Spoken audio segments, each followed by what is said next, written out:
गगन, किंतु क्या आपके कुछ विशेष भक्तों को यहाँ तक पहुँचने का सौभाग्य प्राप्त होना अनुचित होगा?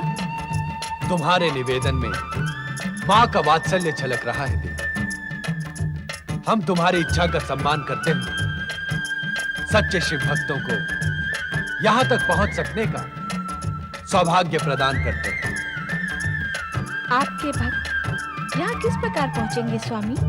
हमारी प्रेरणा उन्हें अमरेश्वर पहुँचने का निमंत्रण देगी।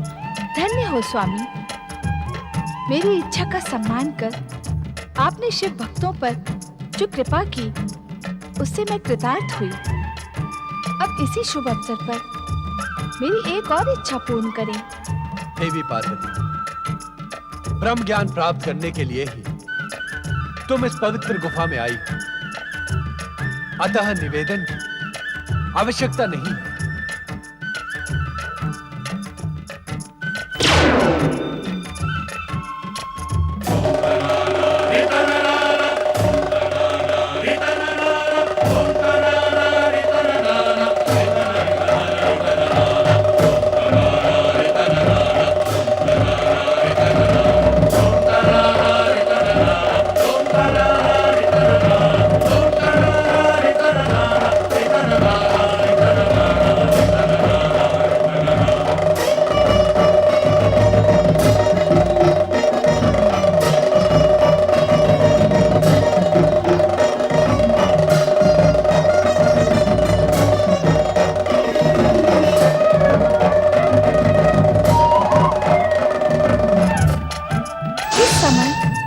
डमरूनाथ क्यों स्वामी? देवी पार्वती, जिस प्रकार इस पवित्र गुफा में आने वाला जीव अमर हो सकता है, उसी प्रकार किसी भी जीव के कानों में दिव्य ब्रह्म ज्ञान पड़ जाने से वो ब्रह्मज्ञानी बन इस सृष्टि की समस्त व्यवस्था को छिन्न भिन्न कर सकता है। किंतु डमरूनाथ से क्या होगा? इस डमरूनाथ के भीषण स्वर से इस गुफा के आसपास रहने वाले जीव जंतु दूर भाग जाएंगे। क्या जीवन यहाँ भी है स्वामी?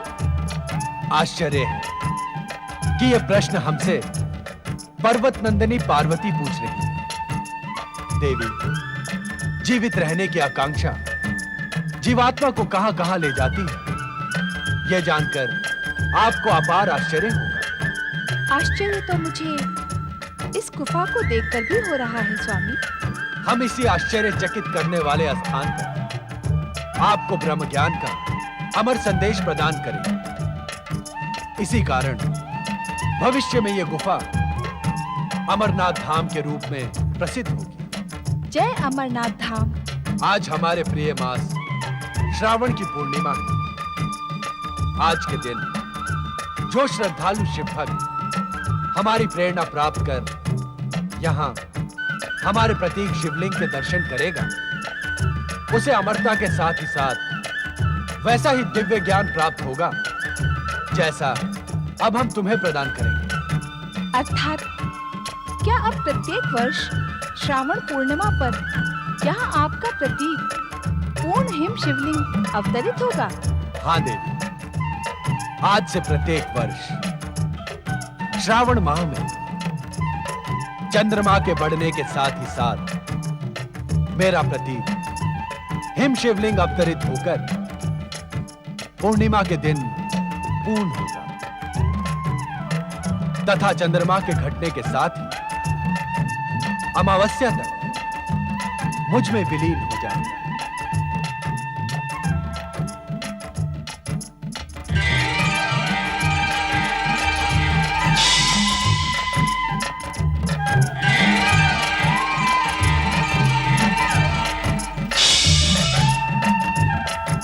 देवी, इस आसन पर विराजमान हो जाओ।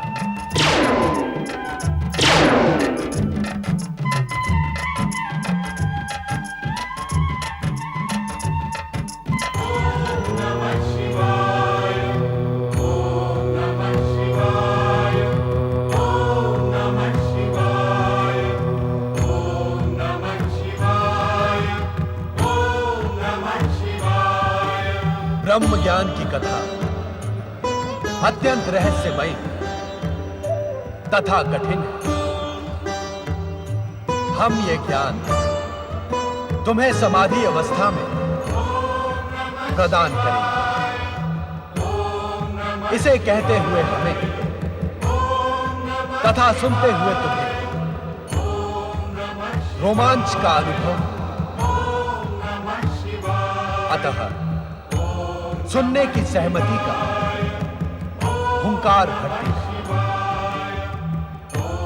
जिससे हमें यह ज्ञात रहे कि तुम ध्यान से ब्रह्म कथा सुन रही हो। जो आज्ञा। शक्ति स्वरूपा पार्वती, तुम्हें यह ज्ञात हो कि पूर्व काल में हमने अपने निर्गुण दिव्य तेज से पंचक्रोशी नगरी का निर्माण किया। इसी पंचक्रोशी नगरी में श्री हरि विष्णु पुरुष के रूप में प्रकट होकर हमारे पंचाक्षरी मंत्र का प्रणव सहित ब्रह्म ज्ञान की साधना करते हुए जप करने लगे। ओम नमः शिवाय। हमारे इस पंचाक्षरी मंत्र के निरंतर जप से एक दिव्य ध्वनि का निर्माण हुआ। उस दिव्य ध्वनि से आनंद की लहरें उठने लगी। श्री हरि विष्णु का संपूर्ण शरीर इस आनंद लहरी का अनुभव करने लगा।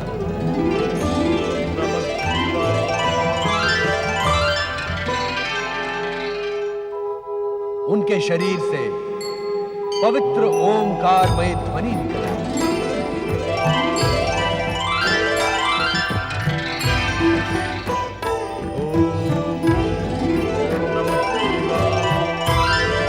ये ओमकारमय ध्वनि इस बात का संकेत है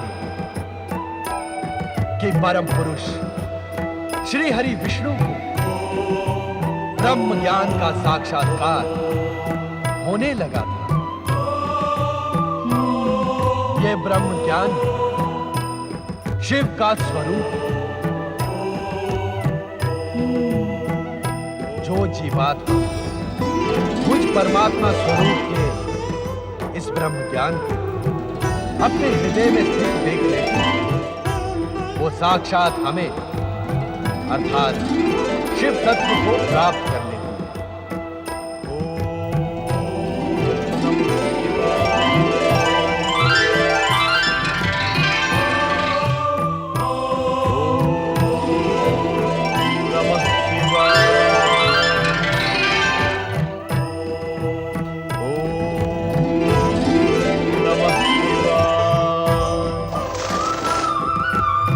पार्वती, लोक कल्याण तथा निरंतर शिव भक्ति में प्रयत्नशील शुद्ध आत्माओं, निर्मल मन और सात्विक बुद्धि वालों को शीघ्र ही शिव तत्व की प्राप्ति हो जाती है।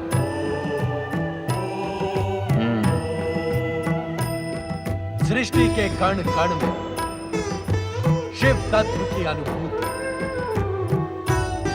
प्राणी मात्र की श्रद्धा और भावनाओं को आहत न करना तथा संपूर्ण संसार को शिव की रचना मानने वाली जीवात्माओं को शिव ज्ञान की प्राप्ति होती।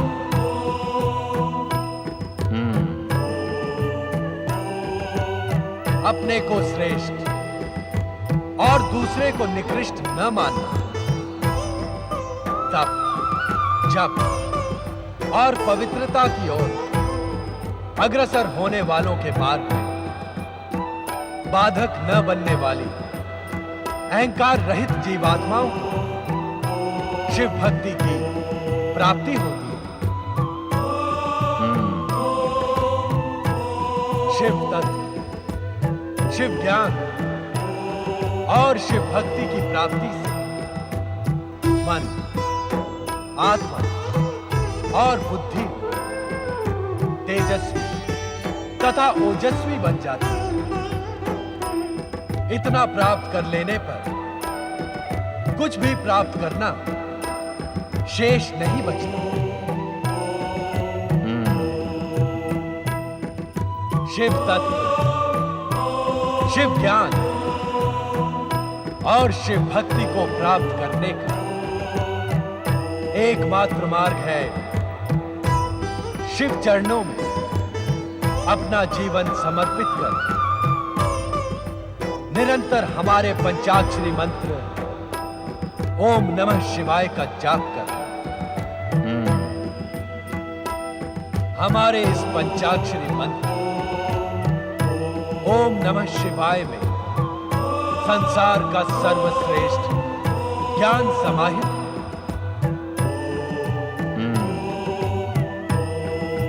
ओम अग्र पूजा को समर्पित त्रिदेवों का प्रतीक आदि स्वर है। शिव जीवन के कल्याण का स्वरूप है तथा उस कल्याण रूपी शिव स्वरूप नमन ब्रह्म रूपी शिव को प्राप्त करने का सर्वोत्तम उपाय है। यही ब्रह्म ज्ञान का सत्य है, यही शिव की सुंदर रचना है। मेरे द्वारा प्रकट सत्यम, शिवम और सुंदरम से युक्त यह ब्रह्म ज्ञान उन्हीं महाभागों को प्राप्त होता है जो मेरे स्वरूप में अगाध श्रद्धा रखते हैं।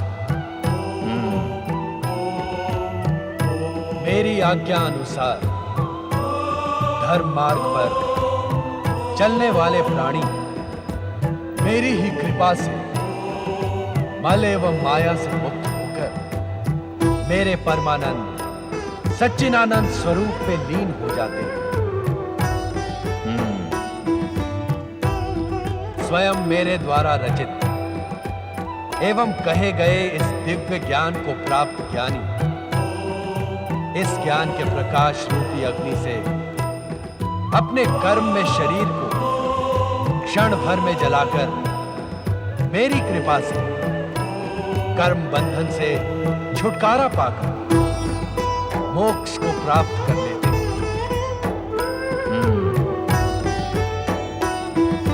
तब इस सृष्टि का गोपनीय से गोपनीय रहस्य भी उसके सम्मुख रहस्य नहीं रह जाता, कारण कि वो स्वयं शिव तत्व प्राप्ति का प्रतीक बन जाता है। यही है परम दिव्य ब्रह्म ज्ञान, जिसे पाकर तुमने अपनी आत्मा को मुझ परात पर ब्रह्म में समाहित कर दिया है। अब तुम स्वयं शिव तत्व, शिव ज्ञान और शिव भक्ति की प्रतीक हो।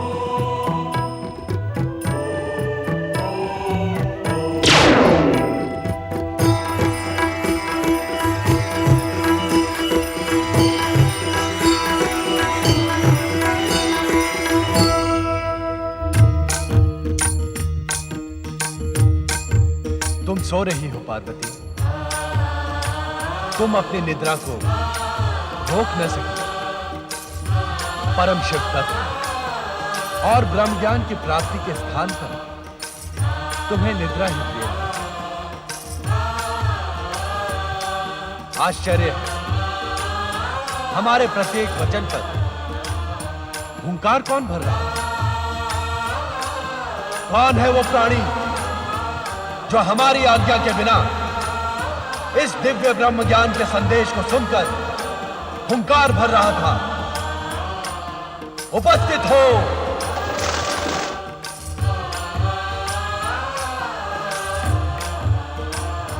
महादेव जी, आपकी आज्ञा के बिना तीनों लोकों में एक कण भी इधर से उधर नहीं होता। मुझे आपके डमरू नाद द्वारा इस स्थान पर पहुंचने का संदेश मिला। क्या आपकी इच्छा के बिना कपोत जैसा साधारण प्राणी इस भयानक शीत प्रदेश में एक क्षण में जीवित रह सकता है? इसके उपरांत भी यदि मैंने आपकी आज्ञा का उल्लंघन किया हो तो आप मुझे दंड दें भोलेनाथ। मैं पापी आपके दंड का ही योग्य हूं स्वामी। मन छोटा न करो धौम्य। ये सारी माया हमने तुम्हें शाप मुक्त और ब्रह्म ज्ञान देने के लिए ही रची थी।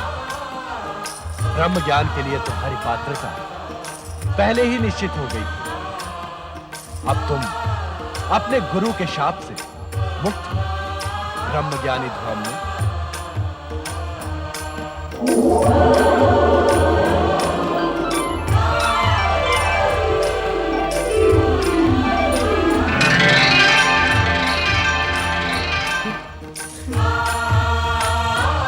भोलेनाथ, भोलेनाथ।